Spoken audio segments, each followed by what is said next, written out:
All right, Packers. Like I said, what I want to try to do here is kind of look back. We obviously haven't finished World War II, but we want to look back on what we've talked about so far. It's been a little disjointed, right? We've got the block schedule, um, had my paternity leave, these sorts of things. So we want to review the main ideas, make sure everybody's on the same page.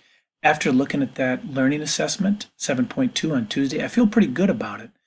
But before we dive into kind of an assessment, I want to just review stuff one more time. So what do we already know about World War II? What I love about studying World War II is the famous opening lines of this book here, A Tale of Two Cities. I'll be honest with you, never read it. Really don't know anything about it except it's kind of that cultural literacy thing. The first lines of A Tale of Two Cities. Anybody know them? Was the best of times, it was the worst of times. Blah, blah, blah, something more. I don't know.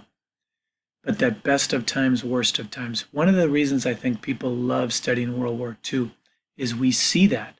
We see the best humans have to offer, and we see the worst humans have to offer. And it happens in this 5-year period, 8-year period, depending on how you want to count it.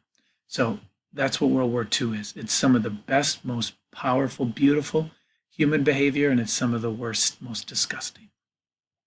Of course, a lot of memes. They didn't know they were memes at the time, but a lot of memes to come out of World War II, including Rosie the Riveter. You can see Queen Bee here taking that on. This would be an example of a radical change that we'll take a look at. So on the Monday class, the first time we talked about this situation, pretty straightforward. Dictators were becoming more popular. Now, here's the first question that's going to end up on the Learning Check 7.3 that you're going to do after that. So either write this down in a notebook or using the digital piece of paper that I gave you, or just pause and open up another tab. But this guy is a dictator from Spain named Francisco Franco. And he was a dictator. And so across Europe during the 20s and 30s, this was becoming way more popular to have dictators. Now, what I love about dictators is how image conscious they are. He's inside, but he's getting his picture taken with this fancy coat, right? Now, on the flip side, you've got the President of the United States who's in a wheelchair because of polio. Now, he tried to hide that, so you could argue he's just like these dictators, very image conscious. If you Google FDR wheelchair, not very many photos available. So they're all very image conscious, but they become very popular in Europe. These dictators do. And Franklin Roosevelt is the leader. Now, the other one that I want to touch base on is the fact that not only are they selling weapons with the Lend-Lease Act, but I want to make sure that they actually, the U.S. military actually got the green light to fire on the Germans to protect British boats before Pearl Harbor. So because Germany had these U-boats, these submarines that were destroying British boats, FDR sent the U.S. Navy to help those British boats before Pearl Harbor. So I want you to make sure you saw that, highlighted that.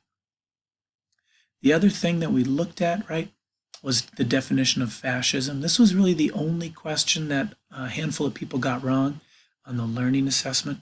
It says, above all, fascism believes neither in the possibility nor in the usefulness of peace.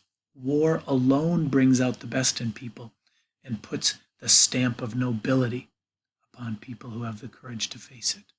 So here's Mussolini saying peace isn't even the goal, that fascists actively want war.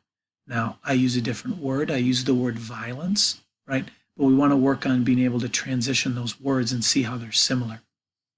So that's an example of something fascists believe. Hitler went on to basically insult his followers in some ways. He says it's not necessary for every individual fighter in this battle to understand the ideas and plans. You won't even be able to understand it. You kind of regular everyday people. The fascist worldview exists only if leaders of great intellectual ability are served by these people who have, here's the key phrase, blind faith. Now, even our military has a history of, while always following orders, if they feel like something isn't being done right, there are systems in place for them to report misbehavior from higher ups. So even our U.S. military doesn't embrace this blind faith idea. It's about doing what's right, not necessarily following a particular individual person. So regular people can't understand what's important in fascism. So it has this really tilted idea. Some people are chosen, some people aren't. Don't question your leaders, this blind faith. And then this other idea, right, is this need for a scapegoat. So this will be the next video question. In American football, there's this play in American football where a kicker, who usually doesn't do anything other than kick the ball, comes out and tries to kick the football through those goalposts that are upright.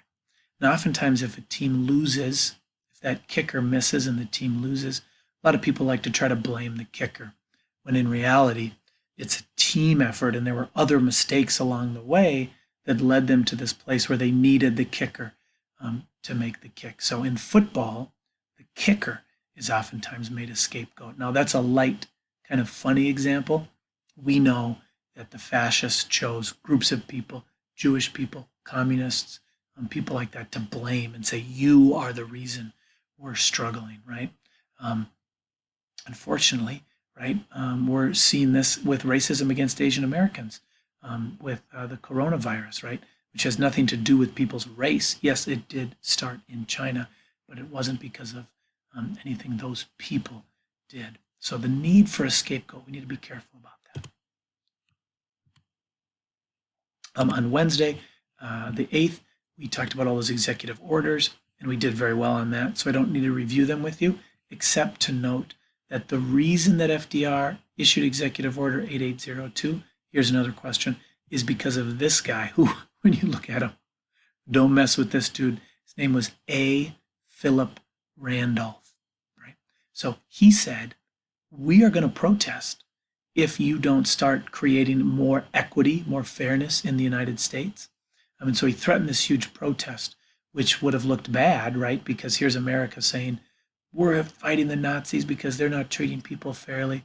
And then in Washington, D.C. would have been this enormous protest saying America isn't treating people fairly. So that's the big one there. And it wasn't because FDR was a good guy. It was because this guy, A. Philip Randolph, stood up. And then obviously the U.S. government refused to help either side in World War II before Pearl Harbor. We really can't say that because of all these things we've already talked about, including the Lend-Lease Act. Putting that in there just so when you review it. Right. All right. With the battles, again, we did well on the assessment, the learning check. So I think we feel pretty good about it. I'm just going to click through this, and then essentially what I'm doing is I'm giving you these notes, right? Because you have the video, you can always go back to it. But the Battle of the Atlantic was early in the war, really invented this idea of convoys. And then here's the key. The United States really became this powerhouse in the war only because its factories turned into this huge system for making ships. We're seeing this, and you're hearing some people echo this, in places where car factories are being turned into ventilators here in 2020 to try to help with medical supplies. So we're seeing a little bit, not on the same scale, but we're seeing a little bit of this where everybody just says, stop, we all need to make this stuff. They did it during World War II with ships for the water, and a little bit of it today. Operation Torch was in North Africa. Talked about that. Operation Overlord, D-Day, the invasion of Normandy. Here's the key. This will be a question on the learning check. Canada actually was one of the key allies for the United States in this. So all the way through, even when America does amazing things, it's getting support. It's getting help from allies like Canada. But this is the opening scene. Some people think the opening scene in the movie Saving Private Ryan should be required viewing. Some people say that. I'm not telling you that. But it's a real honest depiction of how brutal this fighting was. All kinds of interesting things to talk about. I wish we were together.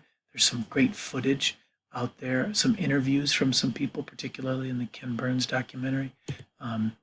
Great stuff to read about, and terrible stuff, again, the best of times, worst of times. Battle of the Bulge was kind of Hitler's last hope, his Hail Mary, if you want to use an American football reference, his last big hope. It failed, although it looked early on like it was going to succeed. Battle of Anzio, I put that in there because, one, fighting happened in Italy. A lot of people leave that out. It was brutal, 4 months long. A lot of times like this, D-Day invasion took place, you could say 3 or 4 days, but a lot of these battles took place for weeks and months. So that's important to remember as well. Now, the part that I added to your plate, right, was Japan's leader, Hirohito. Okay, and this picture kind of lays out the big difference here in this big kind of, even still, not fully answered question. Who was Hirohito? So these are some of the great adjectives that people, 10th graders, added to the list. They're all great, and you see, they're not all the same. And that's what's confusing about him as a leader. So here you have him in this military outfit. After the war, he's pretty much only photographed in very fancy suits. But then also, here's what you have to understand, is that he was looked at before the war as almost like a Hercules, a part human, part God. The ACT word for that is a demigod, right? So he was looked at like a spiritual being, but also a human. And that's what made his leadership confusing. But here's what you'd need to know for an assessment. There are two versions of who was Hirohito. The old version, which Japan, the government, really wanted to be the story, which was just Hirohito was just supposed to look official, that he kind of nodded his head and gave a thumbs up and waved, but didn't really get involved in the goings-on of the war. But the article I had you read has a lot of sources and a lot of research that suggests that while by no means was he a dictator, and that's key, he wasn't a dictator, but he did have power, he did have influence, and he was committed to this war effort. It was not as if he woke up one day and said, "We're at war? How did this happen? I don't want this." It's much different than that, and that's a little bit of what you got. But you can see it's more interesting when you see these kinds of different stories, these different angles, than just Hirohito was one way or the other. So I'm looking at it, 13 minutes. That's a lot of stuff, but again, want to just give people the information that they're going to need, that they're going to use on the assessments that we're going to take a look at next week. And you have this now, whether you took notes or whether you just have this to refer back to. And that's my hope. I'm interested to hear your feedback on whether it was helpful or just a lot of me talking. Definitely was a lot of me talking, but maybe it was also helpful. Thanks.